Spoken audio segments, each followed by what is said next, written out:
All right. Hi, this is Alen and Leon. Welcome to episode 14 of Seize the Moment podcast. And today we have a very special guest with us. It's Dr. Gregory B. Sadler. He is a president and co-founder of Reason.io. He engages in public speaking, content production, consulting, philosophical counseling, and provides one-on-one tutorials. All of these activities are geared towards making resources of classical and contemporary philosophy available and accessible to non-philosophers, putting philosophy into practice. Welcome, Gregory. Thanks.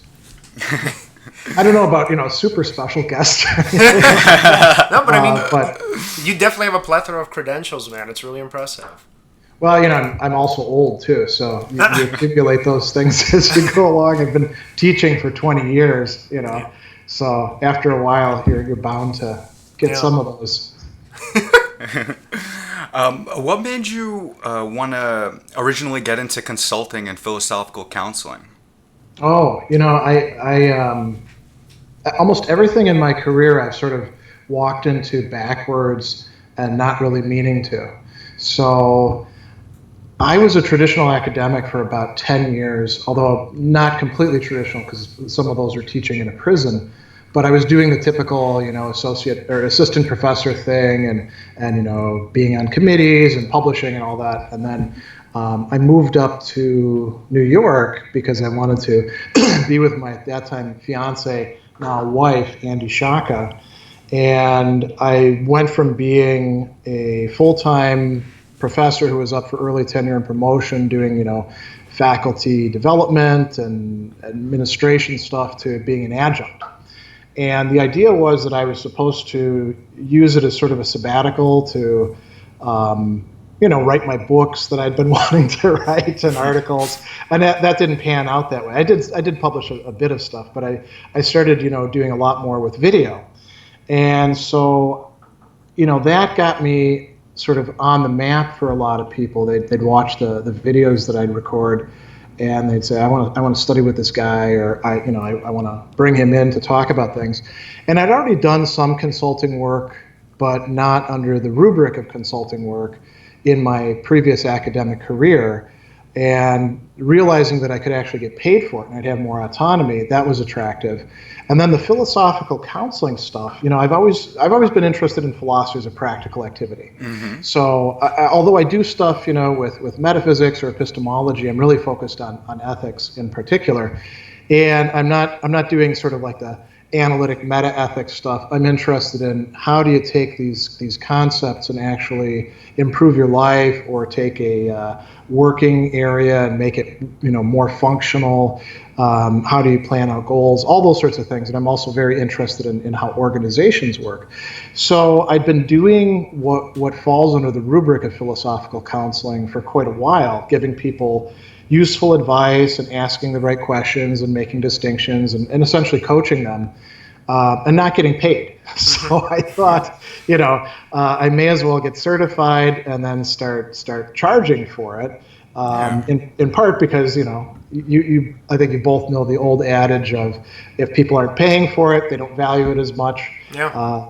So I saw it as some way of taking the skills that I had and maybe developing them a bit further and applying them in ways that would help people and organizations. Mm-hmm. And I really enjoy it too. I'll say that. Yeah, and what's so cool is that you found the link between, obviously, philosophy and mental health. So one of my favorite videos that I watched, that I had a chance to watch from you, was your video on depression. I liked, obviously, how personal it was, well, obviously, which is the first thing. And then I also liked how much I felt sort of intimately connected to it, because in some way I felt connected to you and your experience of depression, which I feel like is, for a lot of people, pretty universal. And so, kind of, as in terms of philosophical counseling, is that why it was your own struggle with depression one of the major sort of sources or foundations for why you kind of became interested in philosophical counseling, or just philosophy in general? I would say that's one of them. Another thing that I struggle with equally is anger management. and I do a lot of research on anger, particularly in ancient and medieval philosophy and theology and literature. And I do a lot of work with clients on anger management. And people say, well, how did you get into it? Well, I needed to find some resources for myself, and I found them in Aristotle or in Stoic philosophy or in other places as well. So I'd say those two kind of go together. And, for a lot of people who experience depression, they often have other things, lurking in the background like anxiety, anger. Many of them suffer from imposter syndrome. So, these dynamics that, as you're pointing out, are really quite common. I wanted to understand them better. And what I was really surprised by is how much insight ancient and medieval thinkers had on these matters, which really shouldn't be that surprising because they struggled with them as well. And they were pretty bright, and they thought they would apply themselves. It's unfortunate that we're missing a lot of the literature from ancient philosophy, because there are actual books that we know out there, like on anxiety or on anger, that we just we only have the titles of. Yeah. We don't have the full book. It'd be cool if we had them and we could draw on their resources. But if you look at like Plutarch's on anger, or on lessening anger, or Seneca's on anger, there's dozens of techniques and insights that very often people who I see talking about anger today aren't aware of. So there's that. The other thing too I'll mention with anger, since we're sort of on that thing, I went to graduate school in philosophy, and one of the things I was really struck by, and I don't know if it's really just my setting that I went into at Southern Illinois, the professors and the graduate students, they would get into these shouting matches with each other in the hallways, and really lose it in terms of their temper. And I thought, I know that I've got problems with anger. I'm a rather thumatic individual, to use Plato's classification. But these people, what the hell's wrong with them? They're supposed to be rational. They all espouse these values of civil discussions and debate with each other. So what the hell's going on with them? And so that was another impetus to learn more about it, just to understand the environment that I was working in. And then it applies to all these other venues. There's, to go back to the depression. You look at workplaces. One of the things that we know is that many workers are quite disengaged from the work that they're doing, and you could blame it on them being depressed and just sort of push it off to one side. But as we know, depression isn't just something that we carry around by ourselves. It's also it's influenced by the environments that we find ourselves in. So if you assign people work that's rather unfulfilling or forces them into moral injury of some sort, they're likely to wind up being depressed. A great example of this is the recent revelations about what happens with content moderation for Facebook, but also happens for Microsoft and Google and these other big tech companies as well. Yeah, those people are pretty depressed, I hear. I read an article about that, actually. Yeah, and they get very little support for addressing that, even just on a day-to-day basis. They hardly have breaks. Wow. One place they're encouraged to go off for like 15 minutes to a room to be by themselves. How does that happen? How is that healthy? So let's put them in solitary confinement for 15 Don't interact with others. Yeah. But yeah. Well, the idea is they're supposed to go off and get their crying jag on and then get back to work.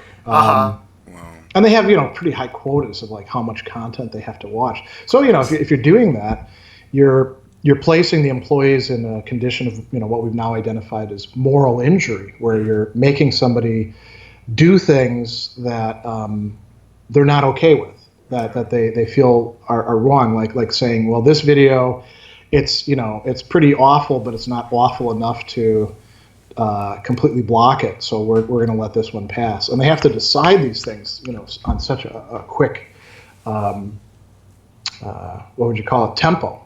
Yeah. Would you say that it's actually the nature of the job is for moderators especially is it's less than optimal, but would you say it's also a matter of focus? Would you say that it's the employee's responsibility to be to attempt to be in the moment, I suppose, while they're working? Or would you say that maybe just it's the nature of the work that's not helping them to get into that sort of frame of mind. Well, are you thinking specifically about this content moderation thing, or are you talking more generally? Well, I guess we could go more general with it. Yeah, I mean, sometimes I guess I mean I've experienced while working before that my mind would wander while working. Yeah. And yeah, anytime it would be like that, of course, I would not have a great time with what it is I'm doing because I'm not so engaged with it. But anytime I made like the effort to engage with the work, it actually became more enjoyable. Time would fly. I'd get into a flow state, you could say. And yeah, it also depends how challenging it is what you're doing and how fulfilling it is too. I suppose if it's too easy of a task, you may just grow lethargic and not try to. Yeah. Or if you know that you'll never be allowed to do anything else, there's no room for taking on more challenging assignments or advancement. Right. Yeah. I don't know. There's some times when it might be more fulfilling if you have moments where you can actually daydream at work and you're not in the moment, you're in whatever imaginations you're having. And sometimes that could actually work out well for whatever product you're doing. I mean, think about like a couple different cases. So, guy who's stuck on a factory floor, which I've done before. I used to work on a machine called the blaster, and all it did, for 8 hours straight was blast steel pellets against die-cast aluminum. And you'd get a break every so often to go underneath the machine and shovel the pellets into a barrel. But for the most part, you're just hanging stuff on racks and letting it go through, and then taking them off racks and packing them.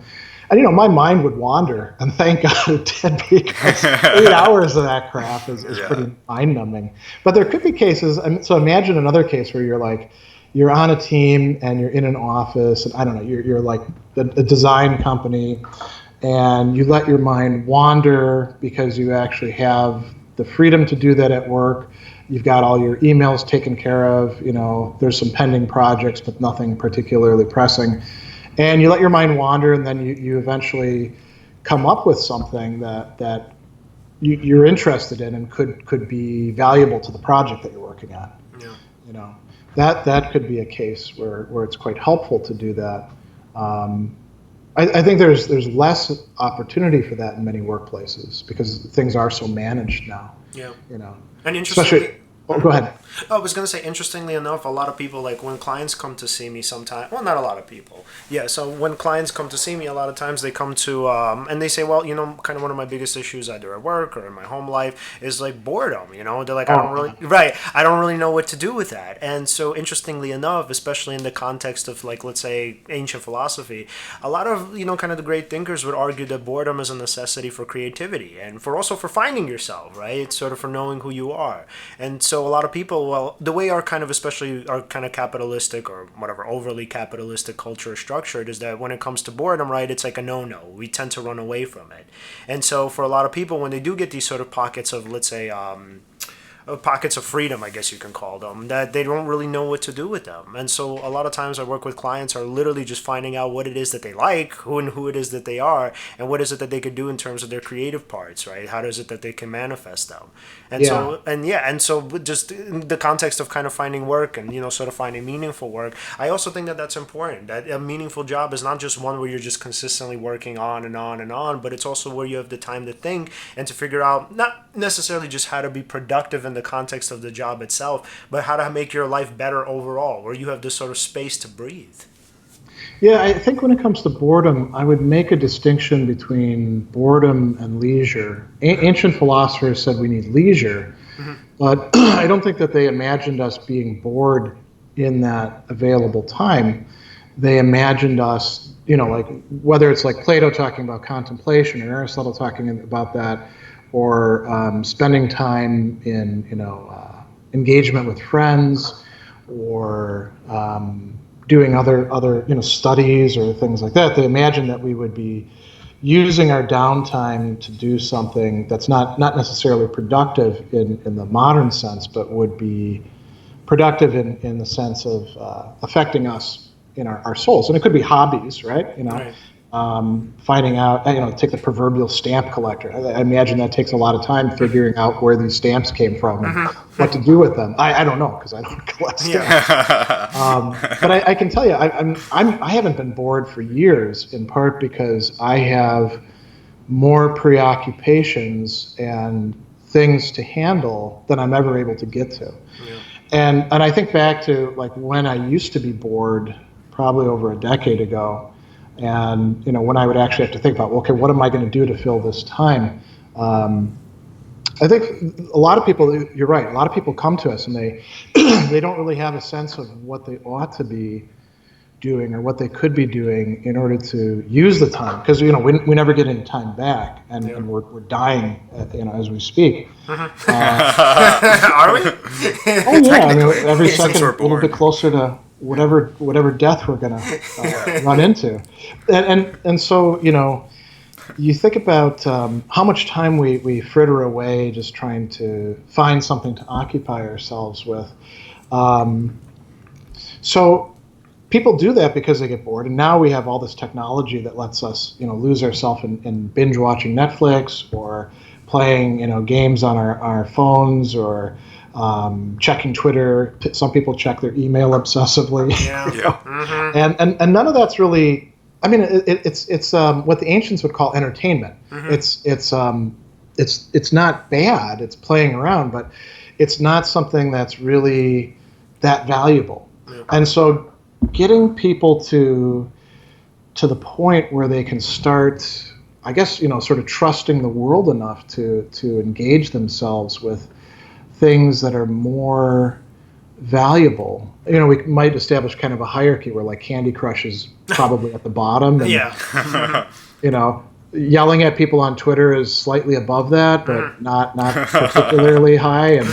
And researching something that maybe someday you'll write something about or communicate about would be higher up. Getting people to realize that they can do that stuff and that life in the setting that we're living in. I mean, we have an embarrassment of riches. If you want to know about Plutarch and his philosophical ideas as opposed to his biographies, you have all these internet resources that you could use, and you can find his texts for free online, and you could probably find, I haven't looked for this, but you could probably find a discussion board where other people are talking about it back and forth, so you're not confined to whatever people you're physically surrounded with. Yeah. And you could be doing that on your off time, but most people don't. Most people, it's it's watching essentially mass-produced entertainment stuff, or it's finding other things to do. And this is going to be a real big problem for us as a society fairly soon, because with unless we have a big catastrophe, AI, robots, and logistics are going to produce massive unemployment. Yeah. And so we're going to have to figure out, well, what the hell are these people going to do all day? No, go ahead. Yeah, because one thing that's a major issue, and it's been an issue for a long time, it's probably going to get potentially worse, is that we're basically a spectator culture. And yeah. And most of us aren't trying to, how should I put this, to get the glory, to be the ones who are kind of in the creator seat and offering some kind of value or creating something. Yeah. So they prefer to escape. Right. Yeah. So that's the main issue. Yeah. There's a lot of consumption of information, a lot of stimulus, a lot of short-term gratification. Yeah. And the thing is, I like that we're talking about what to do with the leisure time, right? Which is it's what we're doing right now. Actually, you can argue we're offering value by, one, discussing this, and two, in general, like the videos that you do, that's an offering of value. That's something that you do during your leisure time, and it's something that is good for other people. Of course, if they watch it, they're consuming it, but you can argue the quality of what it is that they're consuming and the rigor of thought they'd have to put in to kind of process what it is you're saying is on a higher level than those. There's that, and there's also the fact that I often tell them, don't substitute the videos for actually reading the text. The video is supposed to be a complement to the text. So hopefully at least half of them go and read the Aristotle or Cicero or whoever. And then, Yeah. and then I think we can also argue that your videos, just like I obviously hope ours, so and just like when it comes to sort of therapy, when it comes to philosophical counseling, the whole point of it is to not or to discontinue becoming a spectator. Because the point of any sort of good, let's say, treatment is for you to help the person become their own therapist and for them for them to kind of go off on their way and to not really need you anymore. So unfortunately, what does happen a lot of times is because, I mean, obviously we are in a sense very overly dependent creatures. And I think this as a whole, myself included.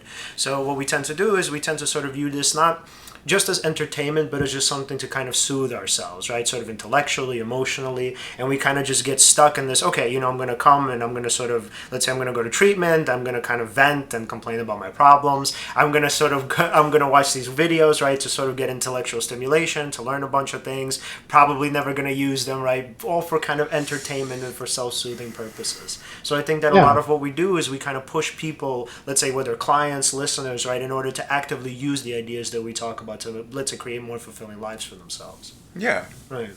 Yeah, I think that's right. Ideally, Ideally. Mm-hmm. A lot of dealing with clients is, we talk about it being dialogical. So there's this entire like, well, what are you doing today? And I've got this experience and all those sorts of things. And if we strip them away, we might not actually lose that much, but they do take up a good bit of time. But they have the function of establishing trust and that's important. That's actually important too in the classroom.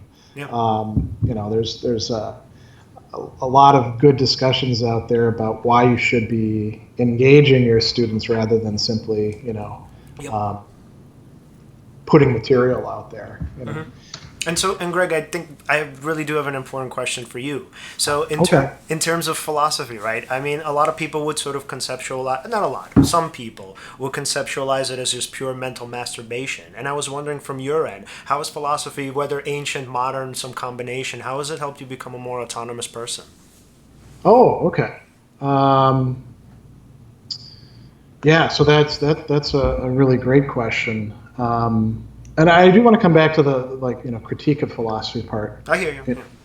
So for me personally, I have found I'm an eclectic. So although I've gone through phases where I was totally into Nietzsche and trying to live as a Nietzschean, or totally into Sartre and trying to live as or totally into Thomas Aquinas for a short period. I've become an eclectic, and it's because I find that there's all these useful perspectives or distinctions or sort of arguments that you can have with yourself, almost like discussions that you can memorize and then bring to bear, and they help me with a lot of my personal problems. I mentioned the anger management thing. It's also helped quite a bit with depression. I remember, and sometimes it's because of the content, and sometimes it's just the activity of thinking about it. Like I remember going through a bad breakup in graduate school, and riding my bike home to where I was living, and thinking about the Max Scheler text that I had been just studying. And Scheler's an ethicist, very interested in philosophy as something living, and I noticed that the act of thinking about what Scheler was saying, which didn't bear directly on my situation, but in sort of a tangential way, it made me feel less sad because less of me was occupied with how terrible this ultimately rather trivial breakup was.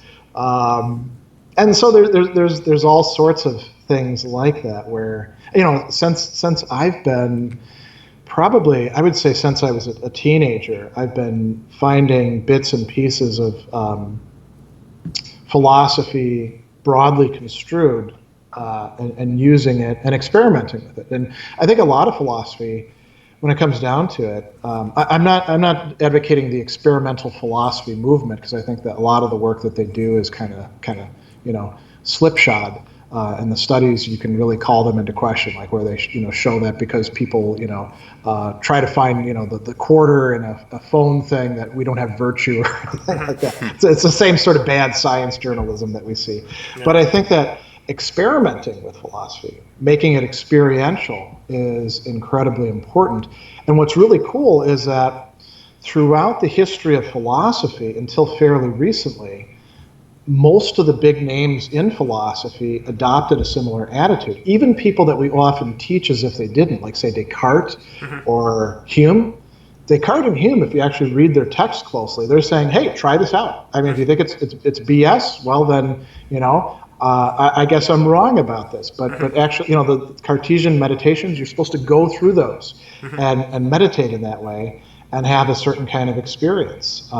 That's been lost in academic philosophy. So going back to that question of like mental masturbation, I would say that half of the people, and this is just a rough guess, half of the people who are in philosophy positions right now, whether they're adjuncts or lucky enough to have a tenure track job, are probably mostly engaged in mental masturbation and are not doing their students any favors by the way that they teach.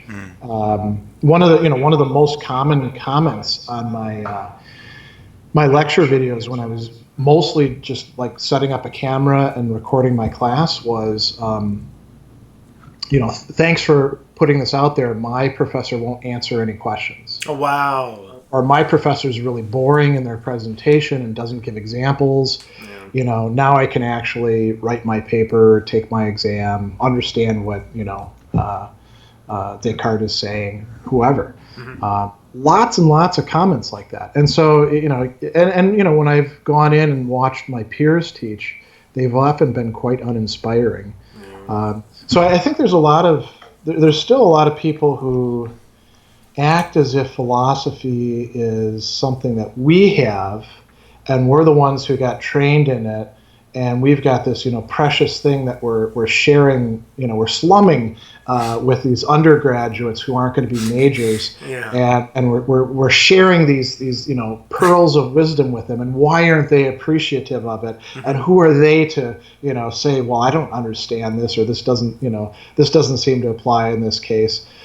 When really what we ought to be doing, and I have a video that's one of my Sadler soapbox videos where I talk about service classes. What we ought to be doing in service classes is saying, here's my one chance to actually engage these people who otherwise are going to not know anything about philosophy, are going to think that philosophy is for jerks. And it's my chance to be an ambassador and make a case for why they ought to, after the 15 weeks are done, go on and read some more Plato or read some more Mary Wollstonecraft, or read more Hannah Arendt or whoever. And a lot of people don't want to do it. They're interested in teaching the majors. They're interested in doing their scholarly publication, but they're not interested in doing good teaching in the classroom. And good teaching comes through real engagement, right? I mean, for instance, I guess if we wanted to do that right now as an example, say we were talking about anger, or say I had a breakup or something like that. I was angry at my ex or something like that. I suppose it wouldn't, but if I had to really think about it, like there's a quote that comes to mind. I might not be able to say it verbatim, but I'll try. So, if thou art pained by a thing, it is not the thing itself that is causing you pain. It is your thoughts and interpretations of it. That's not verbatim, but that's I think accurate, actually. It's close. I think only that thou art pained by a thing. But very, very close. Okay. 99.9.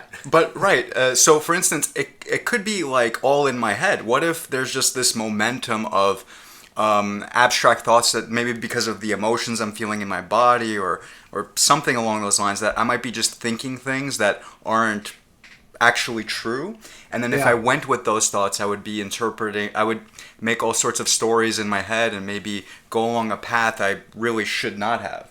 But if I understood that what I'm thinking is something of my own creation, perhaps I might not take a lot of those thoughts so seriously, and maybe I'd engage with that person maybe at a later time in a different way. It could take you down like a much better path, for instance.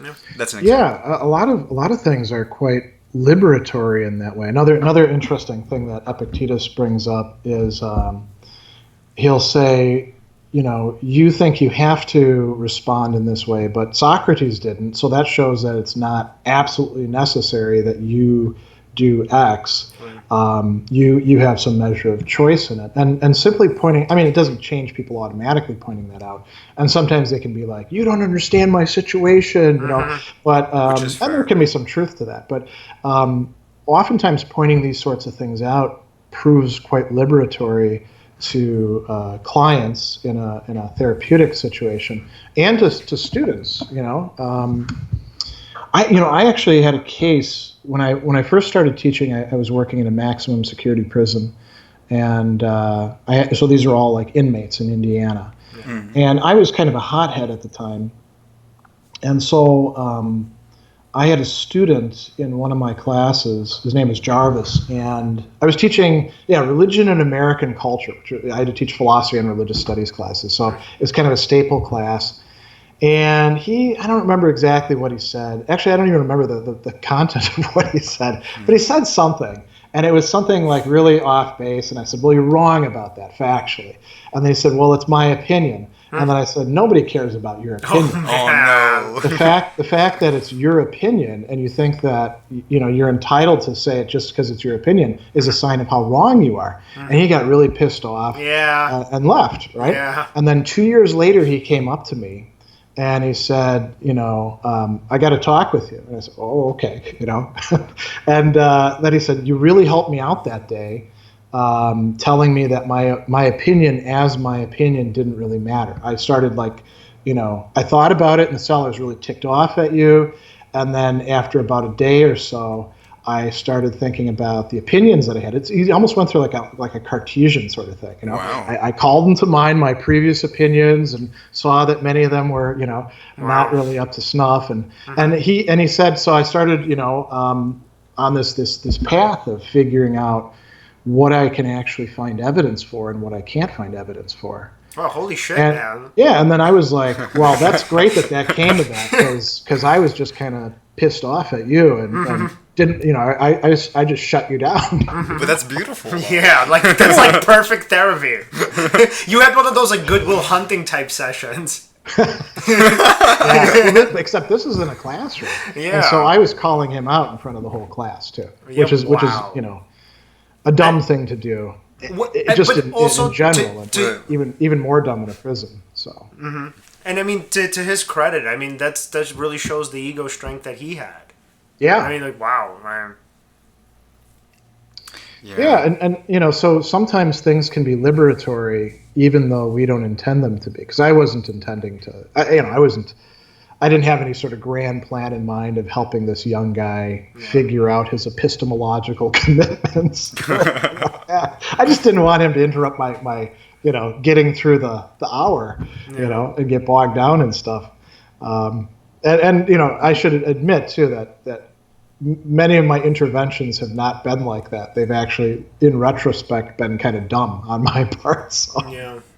And so what have you learned about it, like, let's say just anger in particular from ancient philosophy? What have you taken away from it? Oh, well, I mean, so again, this is something that CBT and other approaches also indicate to us.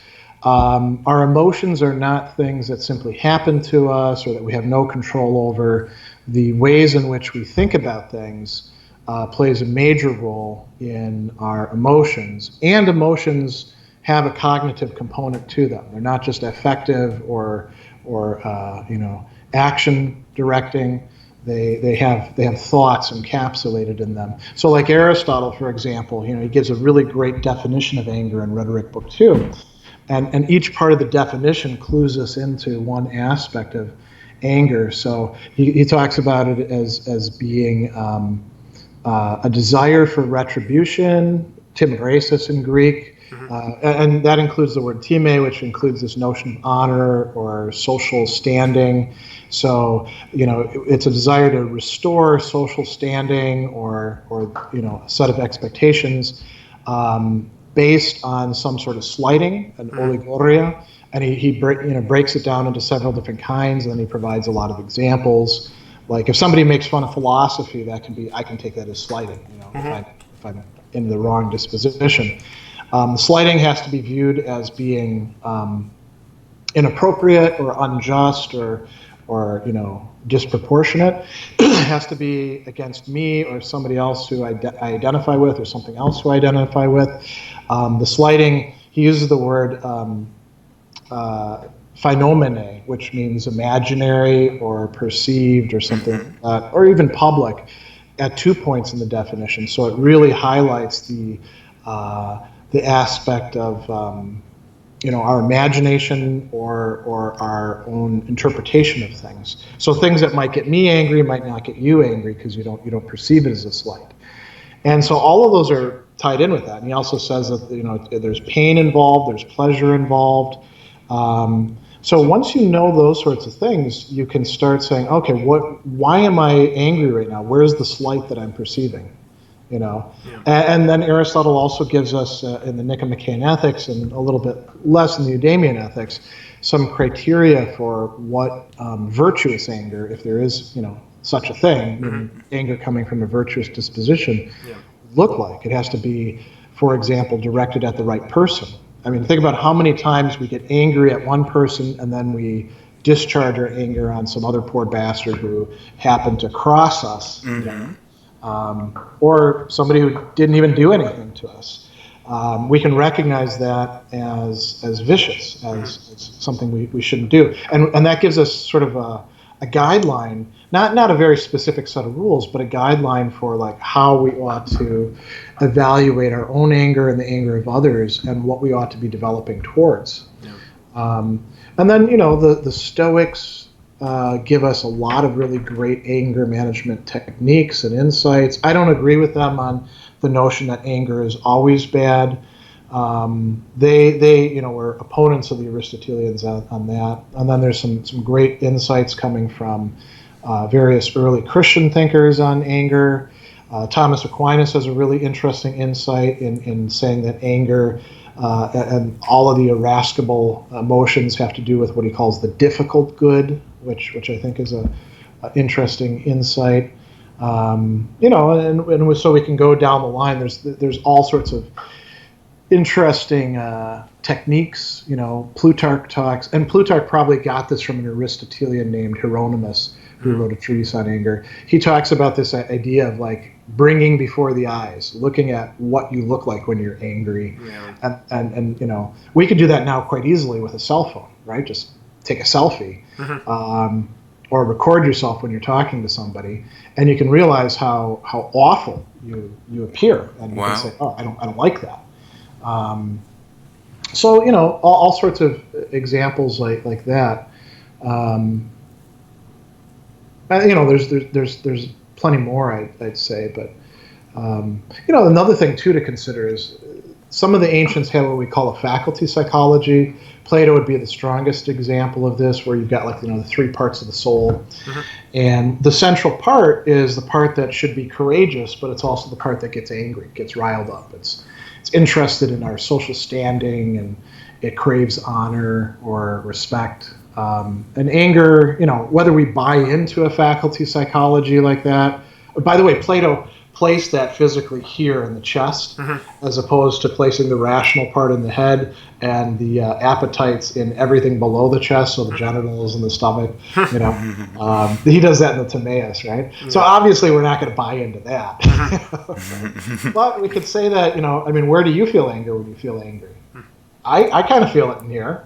There's a good reason why the ancients thought that maybe it was cited there, and so there's a lot of useful insights, so long as we don't mistake what they were doing as science. I think we're okay. Well, it's science of their time. I mean, it was obviously with the best sort of tools and techniques that they had.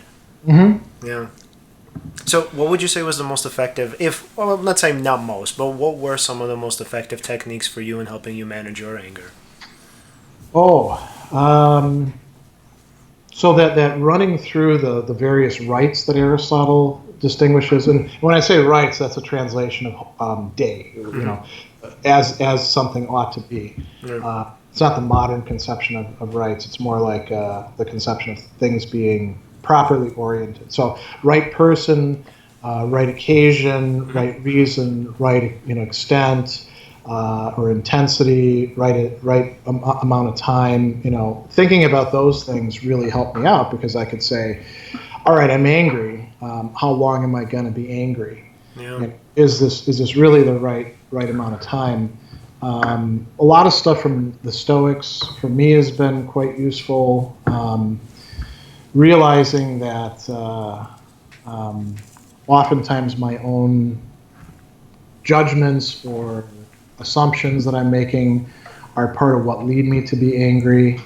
Realizing that the other person, because I've gotten into a lot of conflicts with other people who struggle with anger as well, and then you can get this kind of back and forth thing. Yeah. And actually one of the insights about that's been particularly useful for me didn't come from ancient philosophy. It came from communication theory.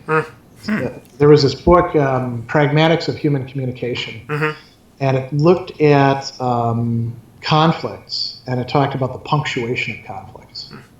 So you know how you have a sentence and it could be ambiguous if there's no punctuation, and if you put in punctuation at one point, the sentence will mean one thing, and put it in at another point, it means another thing. Yeah. We can look at the temporal succession of speech acts in an argument the same way, and this is why both parties can feel that the other party is the one who started the argument. So that was a really helpful thing. Oh, interesting. So I think what you're saying is essentially that anger kind of, or at least not maybe all the time, but a lot of time manifests from misinterpretations of the actual scenarios. Yeah. I couldn't possibly come up with a percentage of how often our anger is off base, right? Maybe, is it 90%? I don't know. Is it 30%? I have no way of knowing. But in a lot of cases, one person says something, and maybe they're already kind of ticked off to some degree. They're frustrated, right? And another person takes it in a certain way, and now it's on, because this person now responds, and they respond in such a way that the first person is like, "What the hell? Why are you attacking me?" Right.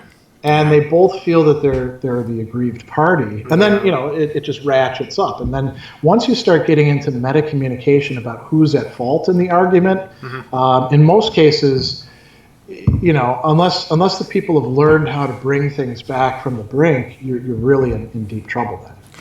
Would you say that there's any technique in philosophy or in general that you might have learned to bring it back from the brink, as you said?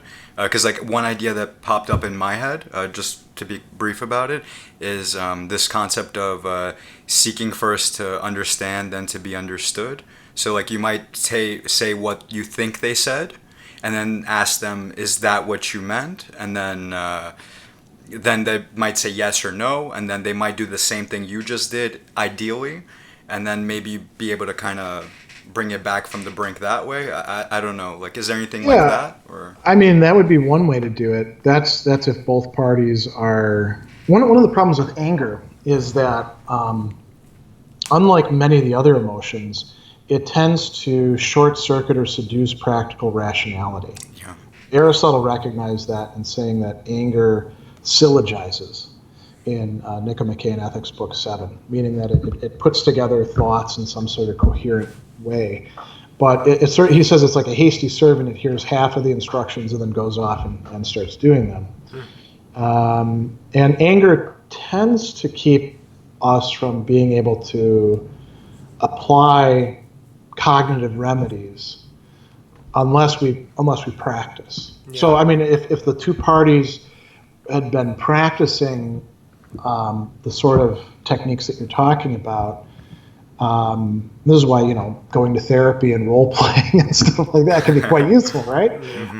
Because if you're only waiting until you're actually angry, it's sort of like imagining that you're going to go and perform a dance when you show up at the recital, even though you've never practiced it. It's not going to happen, right? Or you're gonna wait until you go out on stage with your friends who are in the band, and it'll be the first time that you pick up your guitar. Now they say, let's play this song, and you're not going to be able to do it. So, but if you do practice, you could do things like that.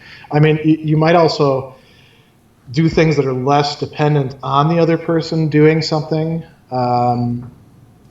like you could remind yourself, like Epictetus does, right? So Epictetus says that you shouldn't get angry with people. Instead, if you're going to feel something, you should feel a sense of compassion towards them. The Greek for that is eleos. We translate it as pity, but we could easily translate it as compassion. Mm-hmm. And the basis for that is realizing that they're taking the position that they're taking, and they're saying and doing the things that they're doing because on some level they think that's the right thing to do. Mm-hmm. And you could say, well, it's not the right thing to do, and so then that's why I'm pissed off at them. Well, you could say, well, it's not the right thing to do, and that poor bastard is stuck doing the same cycle of stupid things. Yeah. Now, you don't want to come out and say, oh, you poor bastard, you can't help but do that. Yeah. But you could be thinking that in your head, and you might say, well, that's really demeaning or patronizing, right? Yeah.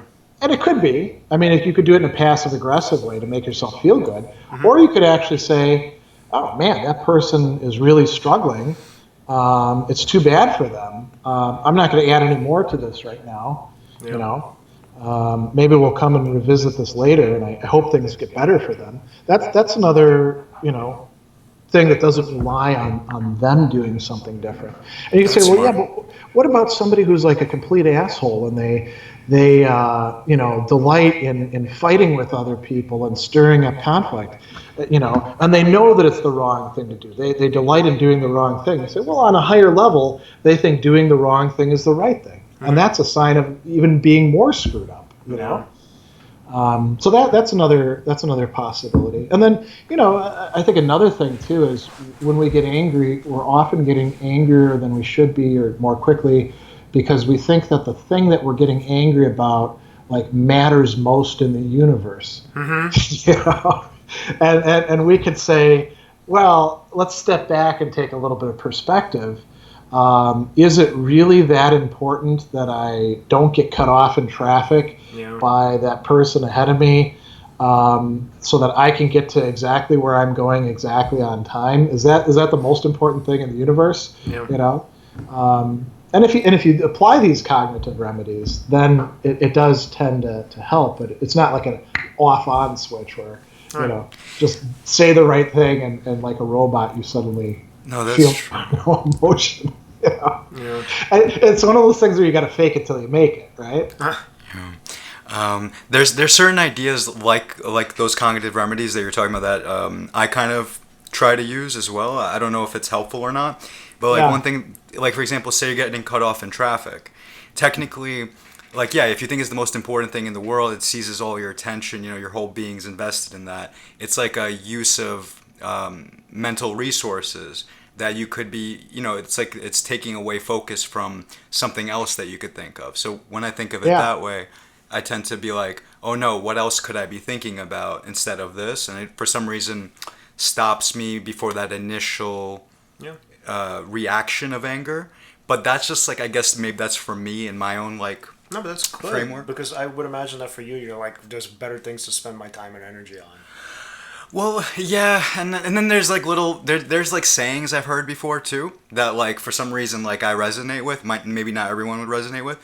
There's this saying of and not to get into gender, but there's this saying, it's the size of the man is the size of his problems or something like that. Mm-hmm. So I've heard that before. It might be more of a self-helpy kind of a quote, I'm not sure. Yeah. Mm-hmm. But yeah, when I heard that one, I was like, oh no. And then I noticed I was getting caught up in little things. And I was like, so then because of that. That's actually really good. I like that. Yeah, so that also would kind of steer me from the initial. I'd be like, oh, so does that mean if I had bigger problems or at least a higher purpose, maybe I wouldn't get bogged down by these smaller things? Yeah. And then it got me thinking in other ways. Yeah. Well, for me, what I find that's really helpful for people is to depersonalize the anger. So the worst thing that kind of people can do is to literally interpret the anger in such a way as to say that this person's rage toward me says something about me. So it's let's say being kind of righteously angry. Let's say if we were to kind of quantify it, that would maybe put it at 60%, right?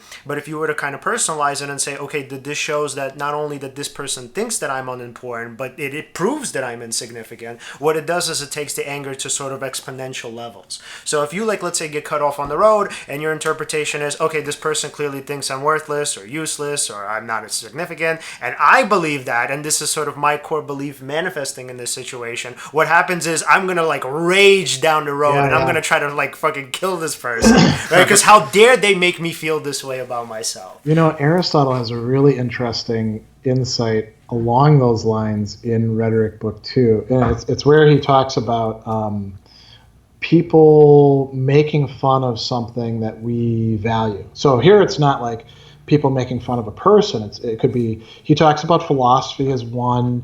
I forget the other examples, but it could be like, I'm really into the Packers, and you say, the Packers suck, or you make jokes about sports ball or something like that, right? Now, where it gets really interesting is Aristotle says that those who feel themselves less secure, and I don't remember exactly the Greek for this, but we can translate it that way, who feel themselves less accomplished or less secure in that, are more likely to get angry. So, like, if you make fun of philosophy, and I'm some grad student fresh out, I'll probably get ticked off at you more than somebody like, at my stage in the game where I'm like, oh, you don't like philosophy? I don't care, It's not hurting philosophy. It's not hurting me, right? And so yeah, if I feel badly about myself, and I think this extends a lot to the political domain and the economic domain and things having to do with sexual attraction. I'm more likely to lose control of my temper because in some way there's more at stake because there's less at stake. Yeah. If that makes sense. What do you mean by that? Well, because I have less of the quality or less of a mastery or whatever it is of the thing that's being denigrated. That little bit, you're taking even that away from me. Whereas somebody who's like secure in what they do, I'll give you an example just from my personal life, right? I'm overweight. At one point in my life, actually for a couple of decades, I was in really great shape. I used to work out like 3 hours a day, but that's because I was so interested in body image and stuff like that. And then after a while, I quit caring about that. Then it shows, right?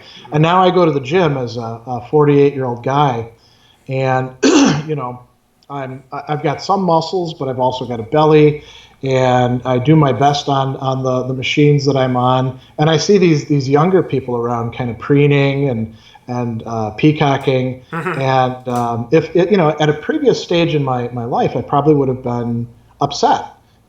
Comparing myself to them. I don't care now. I'm interested in living longer, making sure that I can, get up and down stairs when I'm 80 and not be a burden to people. And so, I don't have any problem going in the locker room and walking around however, or getting into a swimsuit, because I'm not bothered by it. But, and somebody could come along and say, look at that guy, I'll go, well, wait until you're 48. We'll see what you look like then.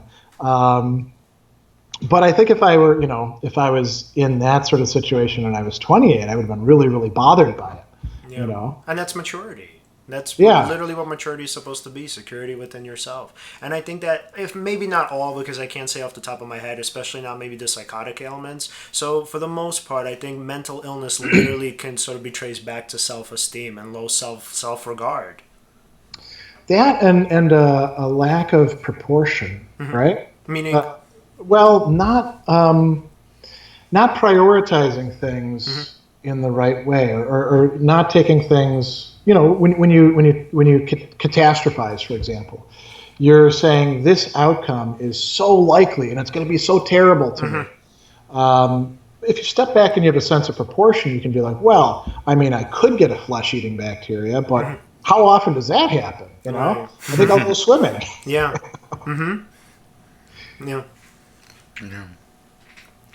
So, I mean, whatchamacallit, to relate to what you were talking about before with the whole body image thing, you can't see me right now because of the way this is all set up, but I used to be 300 pounds once upon a time. Right now, around 170.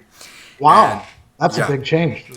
Yeah, and I used to be really insecure about body image, and but then through study of not just philosophy, other concepts, other things in psychology, or even some popular movies. Actually, you know what? I'm happy I just mentioned movies. There's something I wanted to mention earlier. I just didn't want to Okay. interrupt. Did you ever hear of the movie Revolver? You love Revolver. Yeah, I think I've seen it a while back. Yeah, it's about the ego in the movie. It's a Okay. Guy Ritchie film, and there's this one scene. Jason Statham's like starring in it, and there's one scene he's in the elevator, and he hears this voice in his head, and he believes it to be him, right? And he has a dialogue in the Okay. in the middle of this elevator, and basically, just to make a long story short, through this dialogue with himself, he realizes that he is not the voice in his head. Oh. Yeah, and he has this Who is big the voice in epiphany. his head then? Oh, sorry, what'd you say? Who is the voice in his head then? It's like internalized others, or So the way that they framed it in the movie, they just simply just said that was the ego. That's just this voice that identifies with beliefs or situations or thoughts or ideas. But then, like, he was this kind of like you could say like a witness to those thoughts, ideas, and voices. And so he kind of othered the voice in his head, and then had this like big epiphany that he wasn't like any of these things that he was thinking about. And when I first saw that movie, that actually made like a huge impact on me, because actually you could argue it was like a paradigm shift. Like for me, like I took so many things very seriously, all these like storylines in my head and things that I Whoa. believed about people and all that, and it just Yeah. kind of created this space. And I don't know. I guess you ever see anything like that? I guess in movies or pop culture, or things like that express ideas and philosophy in pop culture. oh yeah, there's lots of things that express philosophical ideas in pop culture. I was thinking about that voice in the head thing. Usually, the way the trope is done is it's more like a superego in Freudian terms, right? Where it's like the internalized voice of mommy or daddy or your school teacher, and sometimes they'll have like the person have a little vignette of the teacher's saying something mean, and then if they want to be really dramatic, they can have like the image shatter or stuff like that. Yeah. And I guess that it's a good. How do you portray these sorts of things in popular media? It's tough to do, right? Yeah. I mean, there's a lot of really great philosophically imbued literature that doesn't translate well to the television screen. Mm-hmm. It could if you had like super great writers, but those are pretty rare to find. But yeah, there's all sorts of there's all sorts of shows and movies that illustrate philosophical themes in interesting ways. I used to use some of them in my classes because students love watching movies. Yep. So like I'd use Memento to talk about the construction of the self and memory. Dark City was a popular one right after we'd watch some Descartes, or you could do the Matrix. Of course, that's only like Descartes' meditations up to the very beginning of meditation 2, and it ignores everything else that comes after that. But I guess that's the way Descartes often gets taught. I used to use the exorcism of Emily Rose in philosophy of religion classes, because what was nice about it is you had a sort of like hard science atheist perspective. This is all bullshit, thing. And then you had this sort of, more nuanced social science perspective. Well, it's part of certain people's culture and all that. Mm-hmm. And then you had a more, supernaturalist perspective from the reluctant priest who doesn't actually want to believe that there's an issue. And it's left up to the viewer to decide what actually happened. Right. And, recently, we've been watching a few shows. We tend to save things up and then binge watch them, my wife and I, and then talk about them. So we've been watching this one that came out recently called Years and Years, which is it's set in Britain, and it's largely following this family and then this British politician who's rising on a populist platform as the world starts to break down. And so it's dealing with a lot of interesting social issues and conjectures about what the future is going to be like. What else have we seen recently? Oh, yeah, we've been watching The Expanse. The Expanse. What's The Expanse? Oh, it's a great sci-fi series, and it's based on some books that I haven't read. Really well done. One of the big challenges, if you don't mind me going off on a tangent. No, please, yeah. So one of the big challenges for any sort of fantasy or sci-fi show, and you see a lot of really good, originally good shows succumb to this, is the writers start out working off of some books, and the books are very rich in the world building and the character development and the sort of philosophical and moral themes. And then they start to have to cut corners and simplify. This is what happened with Game of Thrones, by the way, which, by the end of it was that last pretty bad. Season, yeah. Yeah. But there were problem signs along the way. And it's clear that the writers didn't know how to handle the source material well. While they stuck close to it, the show was really good. They diverged from it. They started making decisions that are understandable, but they make for not as good of a show. And so one of the things they'll do is they'll start making it much more character driven, and then they shift back into like standard tropes because that's what they figure the audiences want. And it starts to go downhill. Or they succumb to we got to take on bigger and bigger and bigger enemies. This is what happened to the Stargate series, where they start out, facing enemies and then defeating them, and then bigger enemies, and pretty soon they're facing like something that can destroy the galaxy. And the same thing, by the way, happens in role playing, where eventually you have to fight the gods. And so a lot of writers, they don't see that coming up, and although some of the fans can, and they don't know how to write themselves back into better situations. So a lot of sci-fi and fantasy stories on the screen just don't end up measuring up to what they could be. With Game of Thrones, it's kind of a weird situation because not only were the writers so far off book, they were already like way ahead of the book, and we're waiting for George R.R. Martin, who's not in great health, to hopefully finish up his 7-part series. Hopefully, he doesn't even have book 6 out yet, so he might die before it ends up happening. But anyway, The Expanse. So there's a set of books, pretty well done. It's kind of similar. I don't know if you guys are into sci-fi, like classic sci-fi stuff. Well, like Star Trek? Well, I was going to say books, like H.G. Wells. Yeah, well, the person who comes to mind the most from me is C.J. Chera.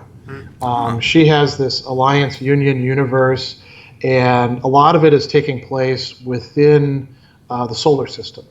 And you've got the people living on Earth, and Earth has gotten kind of screwed up, and then you've got like colonies on, say, the Moon, Mars, maybe other places, and then you've got the asteroids, the belt.